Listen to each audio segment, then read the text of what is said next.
अभी जब अखिलेश जी का भाषण चल रहा था तो बघेल जी ने मुझे चुटकुला सुनाया। आपके स्टेट के आपके चीफ मिनिस्टर के बारे में चुटकुला है, मैं सुना देता हूं आपको। सुनना है?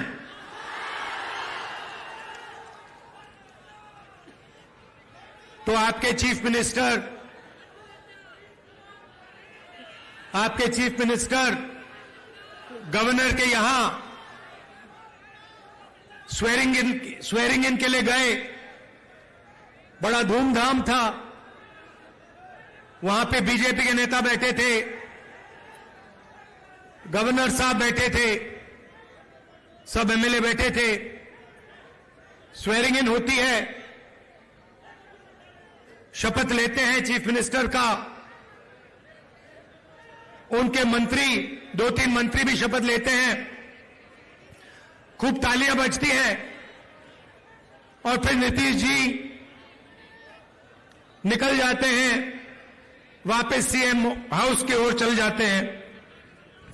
गाड़ी में पता लगता है कि वो अपना शॉल गवर्नर के घर में छोड़ आए। तो ड्राइवर से कहते हैं, भैया चलो, वापस चलो, शॉल उठाना है। तो ड्राइवर गाड़ी घुमाता है, गवर्नर के घर आता है। नीतीश जी निकलते हैं, गवर्नर के पास जाते हैं, दरवाजा खोलते हैं। गवर्नर कहते हैं, भाई इतनी जल्दी वापस आ गए?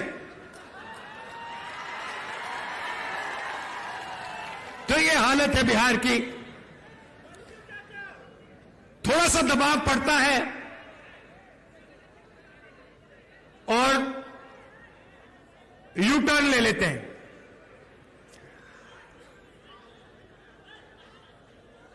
दबाव क्यों पड़ा? क्योंकि बिहार में हमारे गठबंधन ने एक बात जनता के सामने रखी है। इस यात्रा में हम 5 न्याय की बात कर रहे हैं। उनमें से एक न्याय, उसको आप सामाजिक न्याय कह दीजिए, उसको आप हिस्सेदारी कह दीजिए, उसको आप भागीदारी कह दीजिए, उसके बारे में हम काम कर रहे हैं। मैंने पहले भाषणों में कहा है कि इस देश में अलग अलग वर्ग के लोग हैं। पिछड़ी जात के लोग हैं,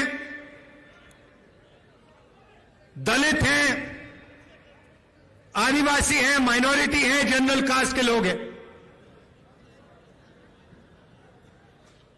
हर समाज में कमजोर लोग हैं। ओबीसी समाज देश का सबसे बड़ा समाज है। मगर अगर मैं आज आपसे पूछूं कि इस देश में ओबीसी समाज की आबादी कितनी है, आप इस सवाल का जवाब नहीं दे सकते। दे सकते हैं? कोई नहीं जानता। और मैं सिर्फ एक बात आपके सामने रखना चाहता हूं। आप देश के किसी भी सेक्टर को देख लो, सरकार की बात करनी है तो मैंने पिछले भाषणों में कहा, जो देश की सरकार को चलाते हैं 90 अफसर हैं, आईएएस के अफसर हैं। 90 में से 3 ओबीसी वर्ग से आते हैं। और अगर 90 अफसर पूरे के पूरे बजट के बारे में निर्णय लेते हैं तो ये ओबीसी अफसर 100 रुपए में से 5 रुपए का निर्णय लेते हैं। सरकार में ना ओबीसी की, ना दलित की, ना आदिवासी की भागीदारी है। सरकार को छोड़िए, हिंदुस्तान की सबसे बड़ी 500 कंपनीज को देख लीजिए, उनकी लिस्ट निकालिए, उनके मालिकों के नाम पढ़िए, आपको उन नाम में से एक दलित, एक आदिवासी, एक पिछड़ा नहीं मिलेगा।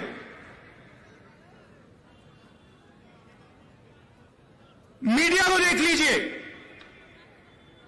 अखबारों को देख लीजिए, टीवी को देख लीजिए, एक मालिक ओबीसी वर्ग, दलित वर्ग, आदिवासी वर्ग का आपको नहीं मिलेगा। रिपोर्टर मिल जाएंगे, उनको भी कोने में बैठा रखा है, जो उनके दिल में वो बोल नहीं पा रहे हैं, मगर सीनियर मैनेजमेंट में और मालिकों में आपको एक ओबीसी, एक दलित, एक आदिवासी नहीं मिल सकता।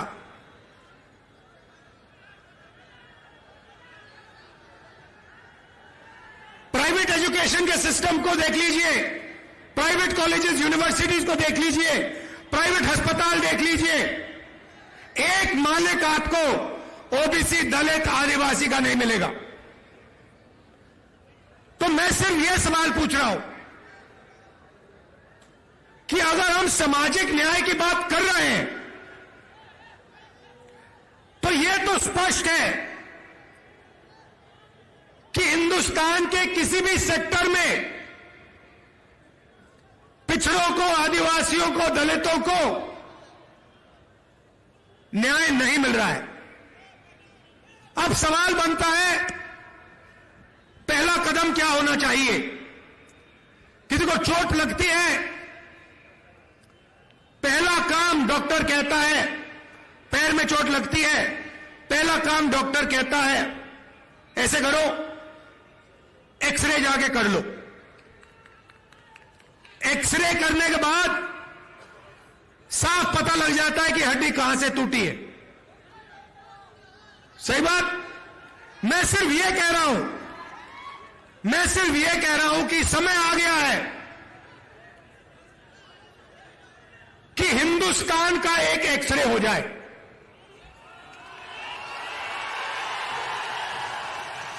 एक एक्सरे हो जाए, उसके बाद एमआरआई भी हो सकता है, मगर पहले एक एक्सरे हो जाए कि इस देश में किसकी कितनी आबादी है, लोगों की गिनती हो जाए। जनरल कास्ट के इतने लोग हैं, उसमें से अमीर इतने हैं, ओबीसी जात के इतने लोग हैं, उसमें से अमीर इतने हैं, गरीब इतने हैं, किसान इतने हैं, मजदूर इतने हैं, भूखे इतने हैं, आदिवासी के इतने लोग हैं, इसमें आदिवासियों में अलग ट्राइब्स के इतने लोग हैं, दलित इतने हैं, इसमें दलितों में ये अलग लोग हैं, ये भूखे मर रहे हैं, ये मजदूरी कर रहे हैं, ये सड़क बना रहे हैं। बस मैं यही कह रहा हूं, सामाजिक न्याय का यही मतलब है, और सामाजिक न्याय का पहला कदम देश का एक्सरे करना है। अब बात समझिए, नीतीश जी कहां फंसे, मैं आपको बताता हूं। मैंने नीतीश जी से साफ कह दिया कि देखिए, आपको जाति जनगणना बिहार में करनी पड़ेगी, हम आपको छूट नहीं देंगे। और आरजेडी ने, हमने यह काम नीतीश जी पर दबाव डाल के किया। अब क्या हुआ? अब दूसरे साइड से प्रेशर आया। बीजेपी नहीं चाहती कि इस देश का एक्सरे हो, डरते हैं एक्सरे से दूध का दूध, पानी का पानी हो जाएगा। पता लग जाएगा कि कितने ओबीसी हैं, कितने दलित हैं, कितने आदिवासी हैं। बीजेपी ये नहीं चाहती। बीजेपी चाहती है कि आपका इधर ध्यान जाए, उधर ध्यान जाए, आगे पीछे ध्यान जाता जाए, मगर सामाजिक न्याय पे गलती से भी आपका ध्यान ना चला जाए। नीतीश जी बीच में फंस गए और बीजेपी ने उन्हें रास्ता, निकलने का रास्ता दे दिया और नीतीश जी उस रास्ते पे निकल गए। सामाजिक न्याय देने की जिम्मेदारी बिहार में हमारे गठबंधन की है। नीतीश जी की यहां कोई जरूरत नहीं है। यहां पे हम अपना काम कर लेंगे मिलके। हमारा गठबंधन यहां पे जो करना है कर देगा। यह हुई बात सामाजिक न्याय की। अब मैं आपको आर्थिक न्याय की बात करना चाहता हूं। आपने मुझे अभी वो माला दिया, मखाने वाला माला, उसको लाइए यहां जरा। कहां है वो?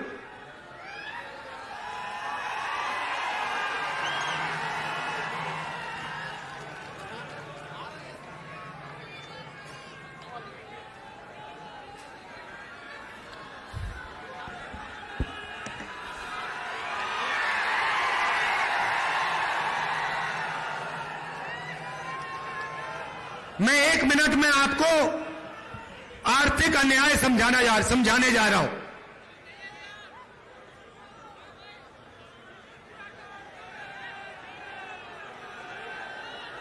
ये बिहार के मखाने इतने मजेदार है, ये खा गए होंगे उनको।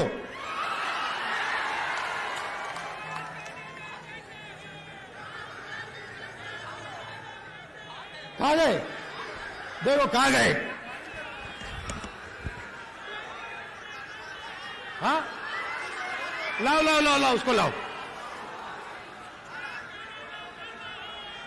थोड़ा मजा भी आना चाहिए। आ रहा है?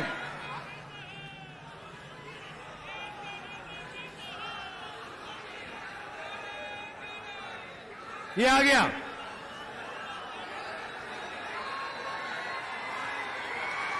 ये देखो कितना सुंदर मखाने का माला है। अब ये देखिए, मैं आपको मजेदार बात बताता हूं। इसको यहां लाइए। ये तकरीबन 10 किलो का है, ठीक है? इसको यहां रख दीजिए। ये बिहार के गरीब किसानों का खून पसीना है। सही बात है। ये बिहार के गरीब लोगों ने अपना खून पसीना देकर, घंटों पानी में बैठकर ये हमें दिया है। 10 किलो का है ये। आपको मालूम है ये अमेरिका में कितने का बिकता है? अमेरिका में अगर आप इसको बेचोगे, जो बिक रहा है अमेरिका में, ये बड़ा बिक रहा है आजकल। वहां पे फैशन आ गया है कि मखाना खाएंगे, बिहार का मखाना खाएंगे। सबसे पहले उनको मालूम नहीं है ये मखाना कहां से आता है, पहली बात यह है। मगर मेरा सवाल आपसे, ये 10 किलो की जो माला है, ये अमेरिका में कितने रुपए के लिए बिकेगी? चुप हो गए। मैंने नेट पे देखा, अभी देखा, ये माला 15,000 रुपए के लिए अमेरिका में बिकेगी। 15,000 रुपए 10 किलो के लिए। अब मुझे बताओ,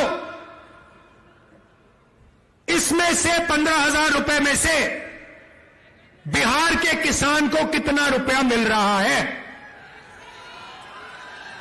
बिहार का किसान 250 रुपए किलो के बेच रहा है, मतलब 2,500 रुपए 10 किलो के लिए। ये 15,000 रुपए, गलती की मैंने, ये 15,000 रुपए 1 किलो का, मतलब ये माला अमेरिका में 1,50,000 रुपए के लिए जाएगा। गलती कर दी, सॉरी, 1,50,000 लाख रुपए के लिए ये अमेरिका में बिकता है, और यहां पे हमारे किसान को 250 रुपए प्रति किलो, 2,500 रुपए 10 किलो के लिए। मैं आपसे पूछना चाहता हूं, ये पैसा जा कहां रहा है? ये जा कहां रहा है? किसके हाथ में जा रहा है? ये किसान के हाथ में तो नहीं जा रहा ना। तो ये देखिए, इसको कहते हैं आर्थिक अन्याय, और ये हर चीज में हो रहा है। जो मैकेनिक गाड़ी बनाता है, जिसने इस माइक्रोफोन को आज सुबह ठीक किया, मोबाइल फोन को जो ठीक करता है, जूते बनाता है, टी शर्ट बनाता है, जो भी हाथ से काम करता है, उसके साथ हिंदुस्तान में भयंकर अन्याय हो रहा है। इसके बारे में कोई बोल नहीं रहा। मैंने आपको बोला कि 10 किलो की माला अमेरिका में 1,50,000 रुपए के लिए बिक रही है। आप हैरान हो गए।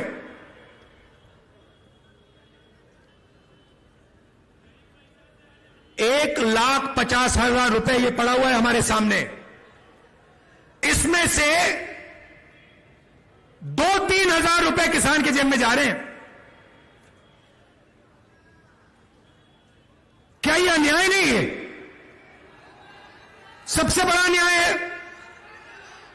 तो जब हम आर्थिक न्याय की बात करते हैं, हम चाहते हैं कि अगर ये 1,50,000 रुपए की माला है, तो कम से कम 30-40 हजार रुपए तो किसान के हाथ जाए। अगर मैकेनिक काम कर रहा है, मोबाइल फोन को कोई ठीक कर रहा है, खेत में काम कर रहा है, उसको अपनी मेहनत का सही फल तो मिले।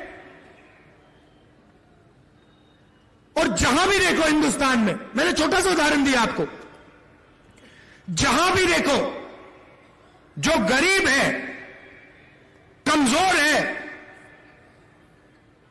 हाथ से काम करता है, उसको अपनी तपस्या का फल नहीं मिलता देश में। तो ये दो बातें मैं आपसे कहना चाहता था। एक, किसकी कितनी आबादी है, ओबीसी कितने, दलित कितने, आदिवासी कितने, और उनमें से कितने गरीब हैं, कितनों के पास सरकारी नौकरी है, कितने कंपनी में काम कर रहे हैं, देश का एक्सरे। और दूसरा बहुत महत्वपूर्ण सवाल, 1.5 लाख रुपए की माला में से हमारे किसान को 2,500-3,000 रुपए क्यों मिल रहे हैं, ज्यादा क्यों नहीं मिल रहा है? यही दो सवाल है हिंदुस्तान के सामने। बाकी सब आपके ध्यान को इधर उधर करने की बात है। अब आप कहोगे इसमें बिहार का क्या रोल है, बिहार को क्या करना है? हजारों साल से यह प्रदेश इस देश को सामाजिक न्याय और आर्थिक न्याय दिखा रहा है। सोशल मूवमेंट होती है, देश जागता है, तो बिहार से जागता है। गांधी जी के आज हम याद कर रहे हैं, उनकी तपस्या चंपारण में शुरू हुई थी, बिहार में शुरू हुई थी। इसलिए मैं आपको यहां कह रहा हूं, बीजेपी के लोग, आप आपके ध्यान को इधर उधर करना चाहते हैं, क्योंकि वो नहीं चाहते कि आप सबसे जरूरी मुद्दे के बारे में बात शुरू कर दो। और दो ही मुद्दे हैं, आर्थिक न्याय जो मैंने आपको यहां दिखाया, और सामाजिक न्याय जिसको मैं एक्सरे कह रहा हूं, और वो भी पहला कदम है। भाई और बहनों, पिछले साल हमने भारत जोड़ो यात्रा की। कन्याकुमारी से हम कश्मीर तक चले, समुद्र के तट से शुरू किया, चलते गए चलते गए चलते गए, हिमालय तक चले। आप सब हमारे साथ चले थे। बीजेपी देश में नफरत और हिंसा फैला रही है। इनका लक्ष्य यही है कि आप हिंसा में, नफरत में उलझे रहो, एक भाई दूसरे से लड़े, और आप आर्थिक और सामाजिक न्याय की बात मत करो। और भारत जोड़ो यात्रा ने देश में एक नया रास्ता दिखाया। यात्रा में बिहार के लोग हमारे साथ चले, बंगाल के लोग चले, और आपने हमें कहा देखिए आप कन्याकुमारी से कश्मीर जा रहे हो, बिहार, बंगाल, उत्तर प्रदेश, इसमें से आप यात्रा क्यों नहीं कर रहे हो? बात बिल्कुल सही थी। इसीलिए हमने मणिपुर से भारत जोड़ो न्याय यात्रा शुरू की। मणिपुर से क्यों? क्योंकि बीजेपी और आरएसएस की विचारधारा ने मणिपुर को जला दिया है। सिविल वॉर का माहौल बन गया है, लोग मर रहे हैं, घर जलाए जा रहे हैं, और प्रधानमंत्री आज तक वहां नहीं गए। मणिपुर में शुरू किया, नागालैंड, अरुणाचल, बंगाल, असम, और अब हम बिहार आए हैं। यात्रा में हम लंबे भाषण नहीं करते, 15-20 मिनट बोलते हैं, 6-7 घंटे आपकी बात सुनते हैं। आज सुबह चाय की दुकान में हमने 3-4 परिवारों के साथ चाय पी, उनकी बात सुनी।